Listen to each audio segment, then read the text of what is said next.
Hello friends, आज हम एक बार पुनः आपके सामने उपस्थित हैं लोकमान्य तिलक चैप्टर को लेकर। इसका हिंदी सारांश हम पढ़ेंगे। नामकरण। लोकमान्य तिलक भारतीय स्वतंत्रता संग्राम के सैनिकों में अग्रगण्य थे, अर्थात सबसे आगे रहने वाले थे। इनका नाम बाल, पिता का नाम गंगाधर, वंश का नाम तिलक तथा यश लोकमान्य था। इस प्रकार इनका पूरा नाम लोकमान्य बाल गंगाधर तिलक था। इन तीनों को जोड़कर, चारों को जोड़कर ये नाम बना था। इनके जन्म का नाम केशवराव था तथा इनकी प्रसिद्धि बलवंत राव के नाम से थी। तो चलिए दोस्तों आगे देखते हैं। जन्म, माता पिता एवं स्वभाव। इनका जन्म और इनके माता पिता कौन थे और इनका स्वभाव कैसा था, इसके संबंध में हम पढ़ेंगे। तिलक जी का जन्म विक्रम संवत 1913 में आषाढ़ मास की कृष्ण पक्ष की षष्ठी के दिन रत्नगिरी के जिले के चिरवल नामक ग्राम में हुआ था। इनके पिता का नाम रामचंद्र गंगाधर राव तथा माता का नाम पार्वती बाई था। इनकी माता सुशीला, धर्मपरायणता, पतिव्रता और ईश्वर भक्तिनी थी। अर्थात इनकी जो माता थी वो क्या थी, वो ईश्वर की भक्ति करती थी और पतिव्रता स्त्री थी। तिलक उग्र राष्ट्रीयता के जन्मदाता थे। उग्र का तात्पर्य होता है यहाँ पर जो गर्म दलीय नेता होते हैं। इन्होंने महाराष्ट्र के युवकों में राष्ट्रीयता की उत्पन्न करने के लिए देश हित में अनेक कार्य किए, अर्थात राष्ट्रीय हित की भावना उत्पन्न की महाराष्ट्र के युवकों में। इनका स्वभाव धीर, गंभीर और निडर था। अच्छा, अब देखते हैं इसकी शिक्षा। शिक्षा थी जो इनकी, तिलक जी का बचपन कष्टमय था। 10 वर्ष की अवस्था में माता का और 16 वर्ष की अवस्था में पिता का स्वर्गवास हो गया। फिर भी इन्होंने अपना अध्ययन नहीं छोड़ा और ये तीक्ष्ण बुद्धि के थे और अपनी कक्षा में सबसे आगे रहते थे। संस्कृत और गणित इनके प्रिय विषय थे। ये कठिन, अर्थात जो कठिन से कठिन जो प्रश्न थे संस्कृत उसके गणित के, उनको क्या कि मौखिक ही हल कर लिए करते थे। तब कॉपी और पेन की आवश्यकता नहीं पड़ती थी इनको। 10 वर्ष की आयु में इन्होंने संस्कृत में श्लोक रचना सीख ली थी और कॉलेज में पढ़ते समय दुर्बल शरीर के थे, अर्थात कमजोर थे, शरीर से कमजोर थे। लेकिन इन्होंने तैरने और नौका चलाने आदि के द्वारा अपना शरीर पुष्ट कर लिया था, अर्थात हष्ट-पुष्ट कर लिया था।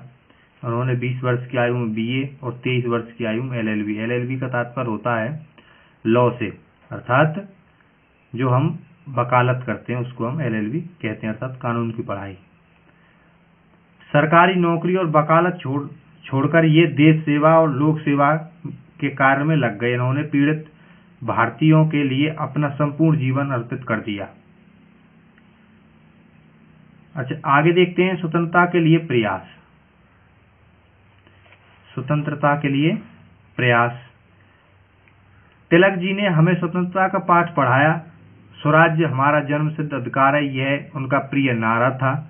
इन्होंने राजनीतिक जागरण के लिए केसरी मराठी और मराठा अंग्रेजी 2 पत्र प्रकाशित किए। इन पत्रों के माध्यम से इन्होंने अंग्रेज शासन की सच्ची आलोचना और राष्ट्रीयता की शिक्षा, विदेशी वस्तुओं का बहिष्कार और स्वदेशी वस्तुओं के उपयोग के लिए भारतीयों को प्रेरित करने के लिए कहा था।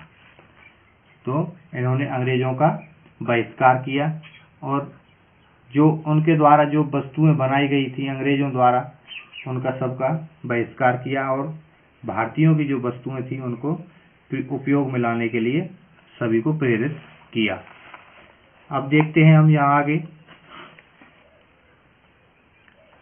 सरकार की तीखी आलोचना के कारण इन्हें कड़ा दंड मिलता था।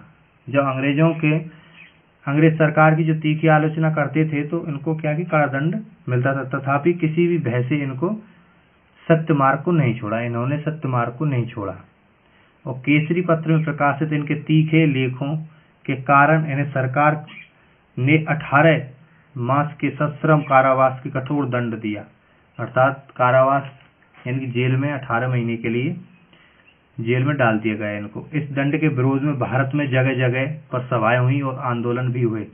सम्मानित लोगों ने सरकार से प्रार्थना की परंतु कोई परिणाम नहीं निकला 1908 ईस्वी में सरकार ने इन्हें राजद्रोह के अपराध में 6 वर्ष के लिए मांडले जेल में भेज दिया।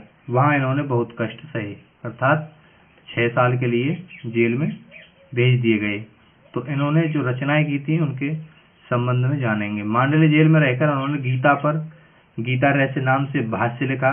इनकी अन्य रचनाएं वेदों का काल निर्णय तथा आर्यों का मूल निवास स्थान, जेल से छूटकर ये पुनः देश सेवा के कार्य में लग गए थे और उनकी मृत्यु राष्ट्र के लिए अनेक कष्टों को सहन करते हुए तिलक जी को 1977 अर्थात जो लोकमान्य तिलक थे, ये क्या कि 1977 विक्रम संवत में स्वर्गवास हो गया था।